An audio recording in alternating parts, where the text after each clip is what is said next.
तर नमस्कार मित्रांनो, स्वागत आहे तुमचं परत एका नवीन पॉडकास्टमध्ये. तर प्रियांका झोपली होती, मी तिला डायरेक्ट उठवलं आहे. आणि आजचा टॉपिक असा आहे, मी प्रियांकाला सुद्धा सांगितलं नाही आहे. तर सांगतो मी थोडक्यात. तर त्याच्या आधी मी थोडं बॅकग्राऊंड देतो की मी प्रियांकाला का नाही सांगत. तर आमचं जे मतभेद होतात, जे डिबेट होतं, मग ते मला ऑनलाईन कॅमेरासमोर कॅप्चर करता येत नाही. मला ॲज अ नॅचरल रिॲक्शन पाहिजे, माझं तिचं सगळं. त्यामुळं आणि आजचा टॉपिक असा आहे, व्हेरी कॉमन, खूप कॉमन टॉपिक आहे हा. तर टॉपिक असा आहे की रिव्हर्स मायग्रेशन. मायग्रेशन म्हणजे कसं की गावाकडून सिटीकडून गावाकडे लोकांचं आता रिव्हर्स मायग्रेशन व्हायला लागले because of work from home, permanent work from home. की गावाकडे जाऊन कंटिन्युअस परमनंट सेटल होऊन जातात. तर ते कितपत चांगलं आहे, गावची लाईफ सिटीची लाईफ. मी गावाकडचं आहे, ती सिटीमध्ये वाढलेली आहे, त्याच्यामुळं आम्ही जवळून त्या गोष्टी बघितलेल्या आहेत. याच्यावर आम्ही आमचे मुद्दे मांडू शकतो. बाबा, हे काही कॉन्ट्रावर्सी नाही आहे, काय नाही, कोणाला राग यायचं काही कारण नाही आहे. आम्ही राहतो सिटीमध्ये, म्हणजे सिटी भारी, गावाकडच्या लोकांनी राग मानायचा नाही आहे, किंवा गाव भारी तर मग सिटीमधल्या लोकांना टोचायची काही कारणच नाही आहे. फक्त एक जस्ट कंपॅरिझन असणार आहे. कन्क्लुजन काय निघतंय बघू, का दोन्ही समान बाजू होतात, ते आपण पॉडकास्टच्या शेवटी बघूयात. आता पहिला पॉईंट, आपण पॉझिटिव्ह पॉईंट्स घेऊ गावचे. तर मी प्रियांकाला विचारतो, गावाबद्दल तुला पॉझिटिव्ह पॉईंट काय वाटतात?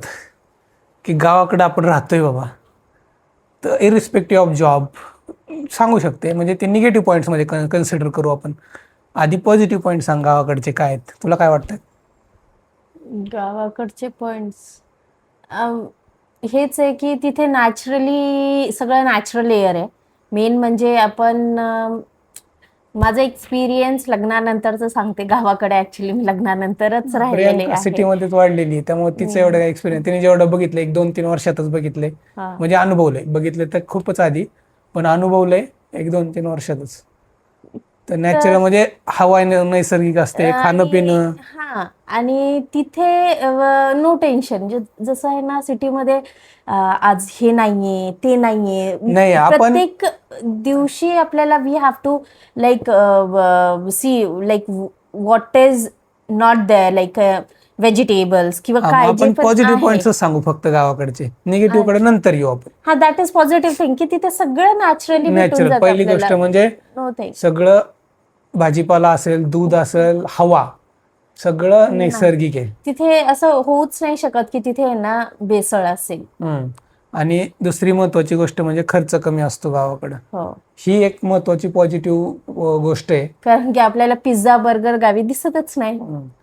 खूपच खूपच महत्वाचा पॉईंट आहे, खर्च कमी असतो. आणि अजून एक महत्वाची गोष्ट म्हणजे बॉन्डिंग लोकांचं. कोणी गेलं की हाय हॅलो करतात, हा, आणि तर तिथे छान आहे. म्हणजे सगळे ना असं लगेच गेलं बाहेर मिक्स होऊन की हा हाय हॅलो, कधी आला, काय झालं, बोलणं स्टार्ट काय होतं. चाललंय तिकडं, असं तसं. आणि मग सगळं मस्त वातावरण असतं, डोंगर वगैरे, नदी, पाणी, सगळं एकदम हेल्दी वातावरण असतं गावाकडं. म्हणजे सिटीमधून आपण आहे ना ऍटलिस्ट आपण म्हणतो ना की एक चिल आउट साठी ते प्लेस छान आहे. आता अपोजिट, सिटीमधले फक्त पॉझिटिव्ह पॉईंट सांगू आपण. पॉझिटिव्ह पॉईंट सांग, शहरातले काय काय असू शकतात, जे की सगळ्यांनाच माहिती आहे. फक्त आमच्या पॉईंट ऑफ व्ह्यू मी सांगू शकतो की बाबा, जे कॉलेजेस, शाळा, हॉस्पिटल्स, हे फक्त थोडंसं वॉकिंग डिस्टन्सवर असतात आणि थोड्या फॅसिलिटी चांगल्या असतात बिकॉज ऑफ पैसा, इन्फ्रास्ट्रक्चर, इमारती, हे सगळं चांगलं असतं. Sorry for luxury that, my voice is not good today. Luxurious life भेटते आपल्याला लक्झरियस पण सिटीमध्ये. असते, आणि समजा इमर्जन्सी मी जे बोललो त्या क्विक आहे. हां जवळ असतात. एज्युकेशनच्या बाबतीत चांगलं आहे, कारण गावाकडून सिटीमध्ये यावं लागतं लोकांना 10वी-12वी झाल्यानंतर. म्हणजे हा एक पॉझिटिव्ह पॉईंट आहे सिटीमध्ये, की बाबा एज्युकेशनच्या सगळ्या सोयीसुविधा आहेत. हेल्थ केअर झालं, lifestyle and exposure. Lifestyle and exposure म्हणजे राहणीमान. तर इथं थोडंसं चैनीच्या वस्तूंकडे जास्त कल असतो लोकांचा, लक्झरी वस्तूकडे. मॉल असतात, पिझ्झा बर्गर, प्रियांका मागाशी बोलली, खाणं पिणं, हॉटेलात, संडेला हॉटेलला जावंच लागतं. प्रेझेंटेशनवर जास्त फोकस करतो हां, आपण. जे दिसतं ना, मग लोकांना हा एक अँगल दाखवावं लागतं की बाबा माझ्याकडे हे एवढं एवढं आहे, थोडंसं दाखवावं पण लागतं.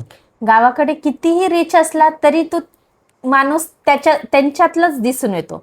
पण सिटीमध्ये तसं नाही. सिटीमध्ये आहे ना एकानी थोडंसं वेगळं प्रेझेंटेड दाखवलं की आपल्याला असं वाटतं लगेच आहे. वेगळा दिसून येतो. ट्रान्सपोर्ट सुविधा चांगल्या आहेत, समजा सगळं मेट्रो, बस, रेल्वे, एरोप्लेन, ह्या सगळ्या गोष्टी सिटीमध्ये आहेत. तर ह्या झाल्या पॉझिटिव्ह पॉईंट्स गावाकडच्या आणि पॉझिटिव्ह पॉईंट सिटीमधल्या. तर गावाकडच्या तुला निगेटिव्ह पॉईंट्स काय वाटतात, नकारात्मक गोष्टी गावाकडच्या काय वाटतात? की फॉर एक्झाम्पल मी सांगतो, जॉब ऑपॉर्च्युनिटीज कमी असतात गावाकडे, बरोबर ना? आजकाल वाढल्यात ऑपॉर्च्युनिटीज, पण त्या लोकांना थोडंसं लांब जावं लागतं. खूप काही गोष्टीसाठी. आता आपलंच गाव मी सांगू शकते की बाबा ना, आपल्या इथून पण जे असे आता मध्ये काही काही गोष्टी जे आहे ना सिटीमध्ये इझिली अवेलेबल होतात, त्याच्यासाठी आपल्याला शिरूरला जावं लागतं. ते इझिली गावाकडे अवेलेबल नसतात. Job opportunity, health care job facility, opportunities is different. दवाखाने, हॉस्पिटल्स आर ऑल्सो इन थोडस आपल्याला मग ते आधीच प्लॅन करायला लागतं, बाबा मला उद्या हॉस्पिटलमध्ये जायचंय, परवा हॉस्पिटल. एजन्सीमध्ये तिथे नाही काही करू शकत आपण. एज्युकेशन झालं म्हणजे एज्युकेशनला मी सांगितलं मग अशी की बाबा 10वी-12वी पर्यंत ठीकठाक आहे, नंतर त्या पुढे तुम्हाला जर करिअरचा डिसिजन घ्यायचा आहे, गावाच्या बाहेर पडावंच लागतं. तर तो एक लॅक ऑफ काय म्हणतो आपण मायनस पॉइंट आहे तिथला. पण आजकाल मला असं वाटतं सगळे गावाकडचे लोक लाईक आजकाल झालेलं आहे, होते. पण कॉलेजेस वगैरे झालेले आहेत जवळपास, पण ॲज कम्पेअर टू शहर सिटी तेवढे नाही आहेत. आणि अजून एक निगेटिव्ह गोष्ट म्हणजे प्रायव्हसी नसते. काही काही गोष्टी लगेच लीक होतात गावाकडं, ती चुकीची गोष्ट आहे. एखाद्या माणसाला एखादी गोष्ट सांगायची नाही आहे तर ती गावाकडे राहत नाही प्रायव्हसी. समजा त्याला नाही सांगायचं बाबा, इथं कसं दारबंद असतं. पण हा निगेटिव्ह पॉईंट पण असू शकतो काही लोकांच्या मते की दारबंद बोलणं नाही. असं असं काही काही गोष्टी असतात फॅमिलीमध्ये. इंटरॅक्शन नसल्यावर नाही, हे नेगेटिव्ह पॉइंटच आहे. कारण की इंटरॅक्शन नसल्यामुळे खूप काही लोक आहे ना, किती आहे ना डिझीजने आहे ना हे होतात की ना एकटपणा येतो किंवा मग आहे ना इंटरॅक्टिव्ह नाही होत. नाही, हे बरोबर आहे, पण काही काही गोष्टी आपल्याला सांगायच्या नसतात, त्या गोष्टी सुद्धा स्प्रेड होतात असं म्हणतो मी. आता माहित नाही काय गोष्टी आहेत, पण असतात काही काही गोष्टी. एंटरटेनमेंटचे ऑप्शन्स कमी असतात.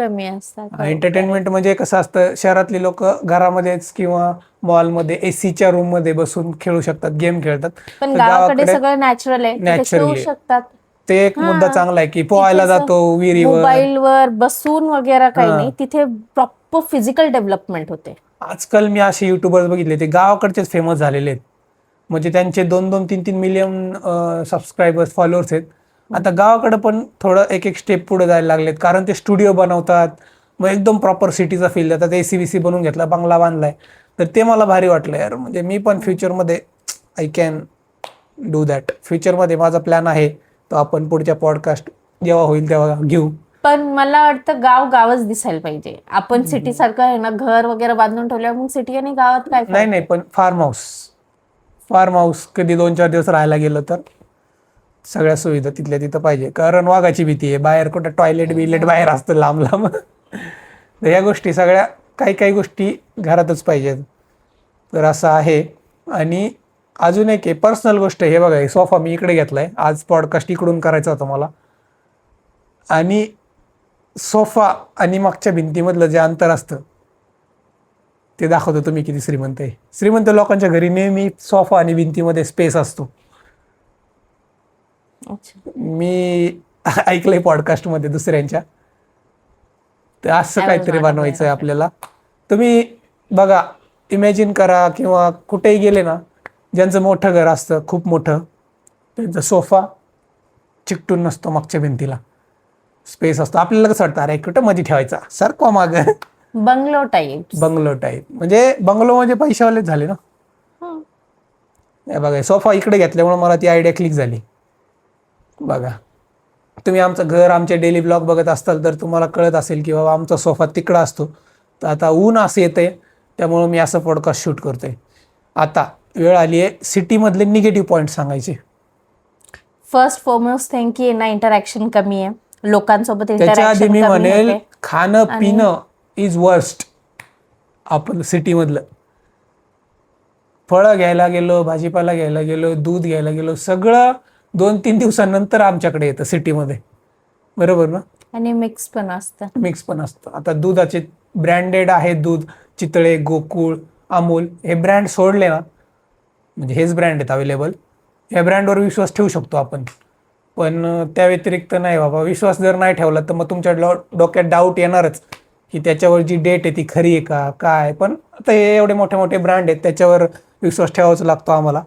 सिटीमध्ये इंटरॅक्शन पण कमी आहे आणि पोरं जास्त ह्यांना मोबाईल बसून गोष्टी जास्त करतात. आता छोटा किड पण असला, टॉडलर आपला बाळपण, पण he is not that much like excited for the mobile, but लागतंच असं. ते फिजिकली ऍक्टिव्हिटीज नाही करत.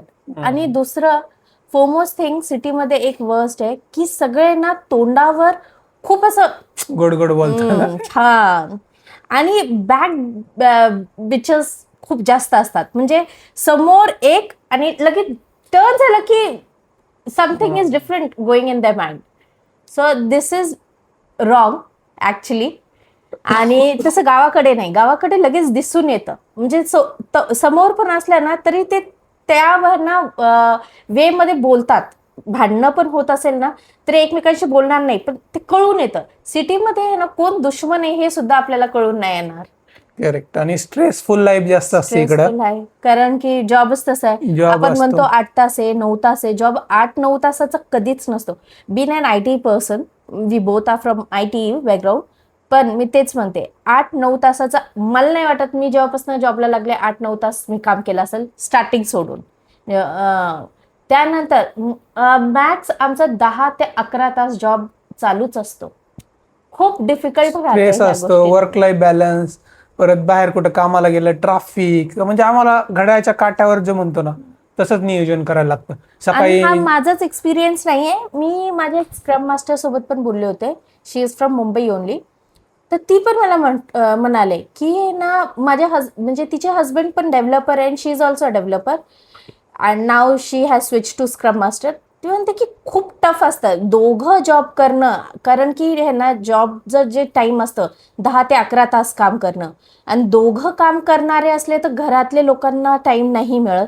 दुसरी गोष्ट, जनरेशन्स असले, 2 जनरेशन्स असले तर तिथे तर खूपच टफ होतं. At least for ladies it is very difficult to handle home plus work, like personal Work-life balance. Personal and work balance. That is very difficult for women. आणि कॉस्ट ऑफ लिव्हिंग जास्त असते इथे. कारण तुम्ही रेंटवर राहत असाल तर तुम्हाला 20-25 हजार मिनिमम 2 BHK ला द्यावे लागतात. देवच. शाळेचे फिया 50,000 1 लाख पासून स्टार्ट आहे. ते ट्रान्सपोर्टेशन वेगळं, रुपये म्हणजे एक दिवस सुट्टी झाली तरी ते कट नाही करून घेत. ट्रान्सपोर्टेशन असतं. डेली एक्सपेन्सेस जास्त असतं, कारण प्रत्येक भाजीपाला हा विकतच घ्यायचा आहे आपल्याला. गावाकडे कसं असतं, कामाला गेले, येता येता कोणाचं घेऊन आलं, कोणाकडे जास्त असलं दिलं, तर इथं देणं घेणं काहीच नसतं. कोणाकडे जास्त असलं तर फेकून देतात, पण देत नाहीत. सोशल बॉन्डिंग कमी आहे.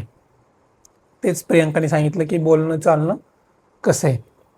गावाकडे आपले पोरं दुसऱ्यांच्या घरी वाढतात, सिटीमध्ये आपले पोरं आपल्याच घरी वाढतात. टाइम स्केअरिटी म्हणजे कसं आहे, ट्रॅफिकमध्ये खूप वेळ जातो आपला, ट्रान्सपोर्टेशनमध्ये. सुदैवाने माझं ऑफिस जवळ असल्यामुळे मला काय 10 मिनिटाच्या वर टाइम लागत नाही.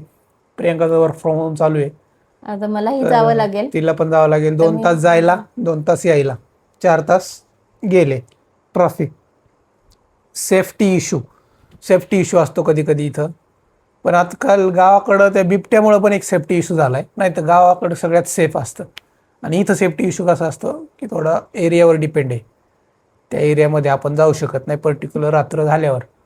तर असं काही काही एरिया आहेत, पण तो काही मोठा इश्यू नाही आहे. आपल्याला ते कळलं पाहिजे. प्रोज अँड कॉन्स सगळीकडेच आहे. प्रोज अँड कॉन्स असं आहे. तर आता मुद्दे संपलेत आमचे, पॉझिटिव्ह निगेटिव्ह. आणि विषय असा आहे की पर्टिक्युलर एज नंतर तुम्हाला सिटीमध्ये यावंच लागतं, आणि पर्टिक्युलर एजमध्ये सिटीमधून तुम्हाला गावाकडे जावंच लागतं. तर ते तुमचा डिसिजन कधी होतो. आय डोंट ऍग्री, बिकॉज मी लहानपणीपासूनच सिटीमध्ये राहिलेले आहे. आता ही सिटीमध्ये, he is planning to move to village after some time. Like आमचे थोडे 50-60s मध्ये. Permanent work but from I home don't घेतलं थिंक की आय विल बी की एबल टू मूव्ह देअर. कारण की मी गावाकडे मॅक्स 1 आठवडा नाही तर मॅक्स अजून 10 दिवस त्याच्यावर नाही राहू शकणार. येस, असं आहे. प्रत्येक गोष्टीच्या चांगल्या बाजू आहेत, प्रत्येक गोष्टीच्या वाईट बाजू आहेत. तर या दोन्ही बाजू आपल्याला बॅलन्स करायचे. आपण कन्क्लुजन नाही काढू शकत की बाबा गावाकडेच राहायचं, गावाकडे राहायचं. जो माणूस कधी घराच्या बाहेरच पडला नाही त्याची प्रगती कधीच होत नाही. हा, स्वतःला आउट ऑफ द बॉक्स असं झोकून द्यावं लागतं. मी मुंबईला 4 वर्ष काढले, तर मुंबईचा मेट्रोचा नाही, लोकलचा प्रवास, कधी कधी मेट्रोने जायचो. तर लोकल आमची हॅट्स ऑफ होती मुंबईची, म्हणजे खरंच भारी होती. तिथं जाऊन कळलं की बाबा कसे राहतात लोक, धावपळ, पटापट. आता या गोष्टीचं काही कन्क्लुजन नाही. जसं मी सांगितलं की गाव बेटर आहे का सिटी बेटर आहे, तर पर्टिक्युलर एजमध्ये तुम्हाला मूव्ह व्हावंच लागतं, कम्फर्ट झोनच्या बाहेर जावंच लागतं. तर असं आहे, आमचं डिबेट चालूच राहणार आहे. हा पॉडकास्ट आपण इथेच संपू. फक्त तुम्ही शेवटपर्यंत पाहिला असेल तर थँक्यू, धन्यवाद. थँक्यू. आणि कॉमेंट करा खाली की तुम्हाला काय चांगलं वाटतं, गाव चांगलं वाटतं का सिटी चांगली वाटते, का तुम्ही मजबुरीने सिटीमध्ये राहताय का मजबुरीने गावाकडे राहताय, तर ते सुद्धा सांगा कॉमेंटमध्ये. आणि भेटूया पुढच्या पॉडकास्टमध्ये. तोपर्यंत चॅनलला सबस्क्राईब करा. सबस्क्राईब नाही केलं तर मग बघा बरं का. असं काही नाही आहे, जोक सपाट. मला माहिती आहे तुम्ही सबस्क्राईब करणार आहे जर शेवटपर्यंत बघत असाल तर. आणि मग काय नाही, चला अजून एक पॉडकास्ट घेऊन येतो तुमच्यासाठी. आमची व्हॅल्युएबल इन्फॉर्मेशन द्यायचा प्रयत्न करतो, आमचा एक्सपिरियन्स शेअर करायचा प्रयत्न करतो. भेटूया पुढच्या पॉडकास्टमध्ये. तोपर्यंत thank you, thank you. Good bye. Bye.